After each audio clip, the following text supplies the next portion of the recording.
Hello दोस्तों, नमस्कार। कैसे हो आप सब? चलो दोस्तों, आज हम पढ़ते हैं जीभ की आकृति पर स्वर कितने प्रकार के होते हैं। ठीक है, तो हम देख चुके थे जीभ की आकृति पर स्वर कितने प्रकार के होते हैं। ये हमने देखा था कि जीभ की आकृति पर स्वर 3 प्रकार के होते हैं। ठीक है दोस्तों, ये भी देख चुके थे। अग्रस्वर होता है, मध्य और पश्च 3 होते थे। अब ये देखना है दोस्तों कि अग्र स्वर से कौन कौन से शब्द बोले जाते हैं, मध्य स्वर में कौन सा आता है और पश्च स्वर में कौन से शब्द आते हैं। ठीक है दोस्तों, तो पहला है अग्र स्वर। ठीक है दोस्तों, अग्र स्वर में छोटी, बड़ी, ए और ऋषि। ठीक है दोस्तों, और मध्य स्वर में आता है आ। ठीक है, और पश्च स्वर में आता है बड़ा, छोटू, बड़ो, ओ और ओ। ठीक है, ये आते हैं। तो दोस्तों, जो अग्र स्वर में 5 शब्द आते हैं, मध्य स्वर में 1 और पश्च स्वर में 5, तो सबको मिलाकर 11 स्वर होते हैं। ठीक है दोस्तों, अब आगे चलते हैं दोस्तों कि ओष्ठ के आधार पर स्वर कितने भेद होते हैं। ठीक है, ओष्ठ के आधार पर स्वर कितने भेद होते हैं। तो ओष्ठ की क्रियाशीलता अनुसार स्वर के भेद। तो दोस्तों, जो ओष्ठ के आधार पर बोलते हैं वो हम 2 प्रकार के। ठीक है, तो पहला प्रकार है दोस्तों वृत्ताकार। ठीक है, वो एक होता है अवृत्ताकार। दोस्तों, आपको पता होगा बोलते समय अपना जो होंठ है वो गोल हो जाता है, तो गोल हो माने वृत्ताकार हो जाता है। जैसे कि अपन बोलते हैं ओ, तो ओ बोलने पर गोलाकार हुआ या नहीं हुआ दोस्तों, तो इसको बोलते हैं हम वृत्ताकार। ठीक है, जैसे कि पहला ऊ, ओ और आ, तो दोस्तों इनको बोलने में वृत्ताकार हो रहा है, इसको बोलेंगे हम वृत्ताकार। तो वृत्ताकारों की संख्या होती है 5। ठीक है दोस्तों, इसमें ऋषि नहीं आता है। और अवृत्ताकार, जिसमें बोलने पर वृत्ताकार मुंह नहीं होता हो, यानी और अपना नहीं होता, उसको बोलते हैं ओष्ठ।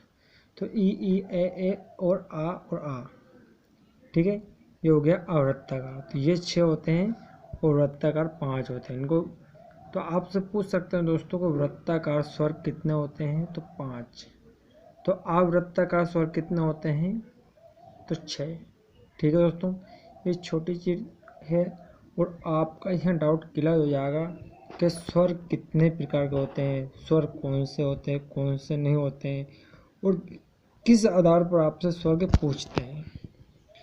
ठीक है दोस्तों, और अब चलते हैं हम तालु या तालव्य के आधार पर स्वर कितने प्रकार के होते हैं, कितने बोध होते हैं। ठीक है दोस्तों, यह है अपना दोस्तों तालु या तालव्य, जो अपने मुख द्वार से बोले जाते हैं, है नहीं। तो ये कितने भेद होते हैं, इसके कितने भेद होते हैं, तो दोस्तों इसके होते हैं 4। ठीक है, 4 भेद होते हैं।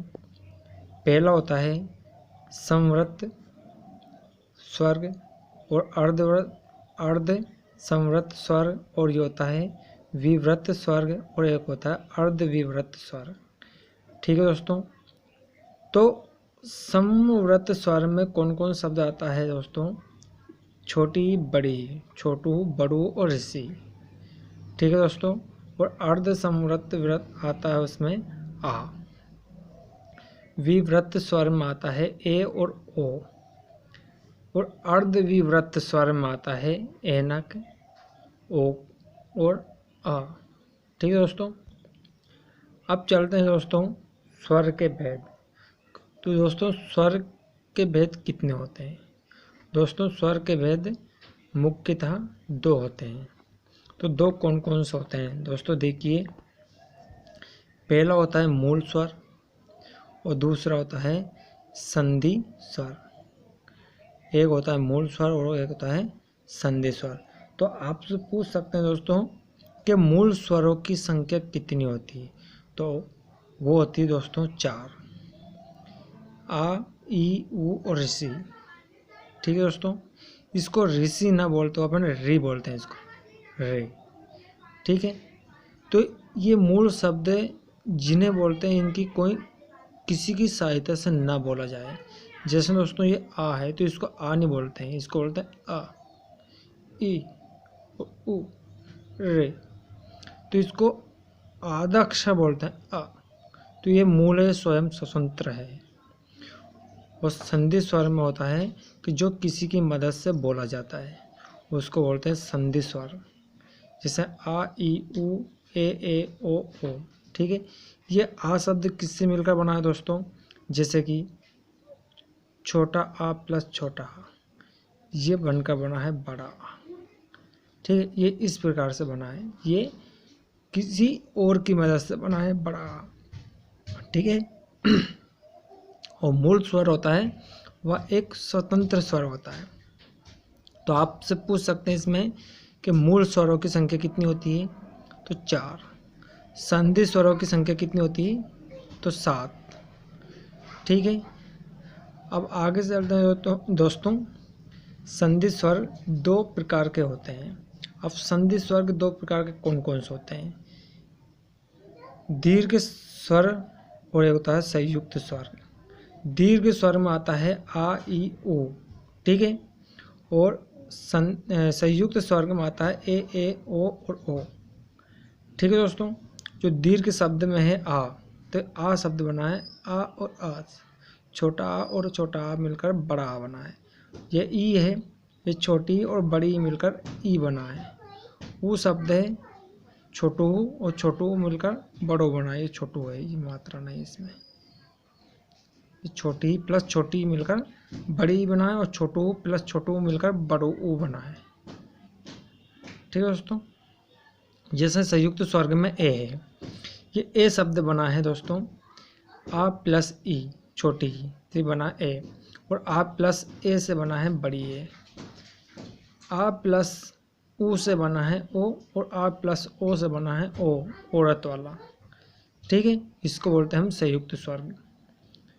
ठीक है दोस्तों, अब दोस्तों आपसे पूछा जाता है कि स्वर कितने होते हैं, कुल स्वरों की संख्या कितनी होती है, उच्चारण के आधार पर स्वर कितने होते हैं और देवनागरी लिपि में स्वर कितने प्रकार के होते हैं। ठीक है दोस्तों, तो आज आपका डाउट पूरा क्लियर हो जाएगा कि स्वर कुल होते कितने हैं।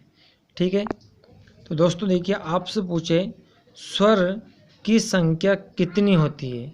ठीक है दोस्तों, क्या पूछा आपसे कि स्वर की संख्या कितनी होती है, तो आप बोलोगे 11।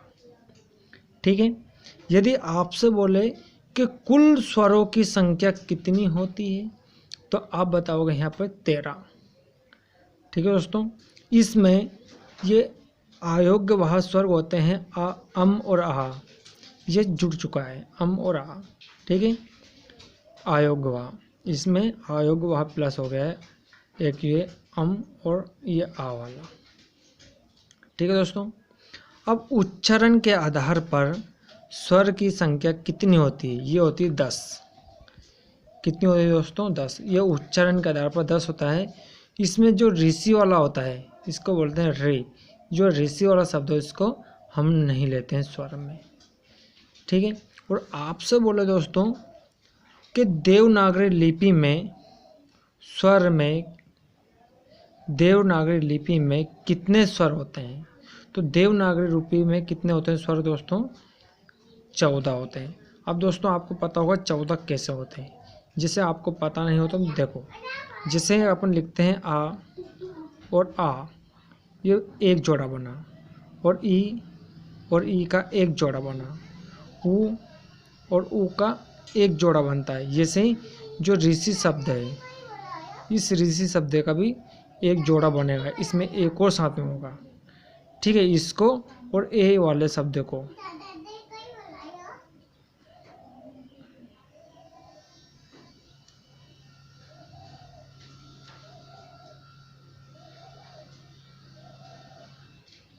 देखो दोस्तों, एक जोड़ा ये बनेगा अपना, एक ये एक ऋषि वाला बनेगा। ठीक है, यहाँ ऋषि वाला जोड़ा गिना जाएगा इसमें।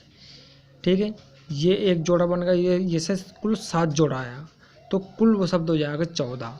ठीक है दोस्तों, तो ये देवनागरी लिपि में आपसे पूछा जाएगा कि स्वर कितने होते हैं, तो 14 होते हैं।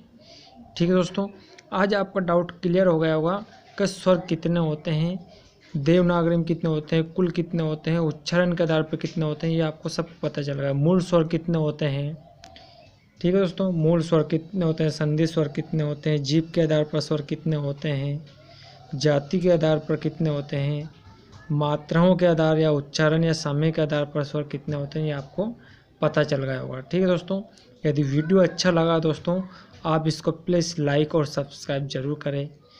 ठीक है, और जल्द ही नोटिफिकेशन अगला वीडियो को डालने वाला है दोस्तों। जेल प्रेरिके बहुत महत्वपूर्ण है ये। जय हिंद, जय भारत दोस्तों।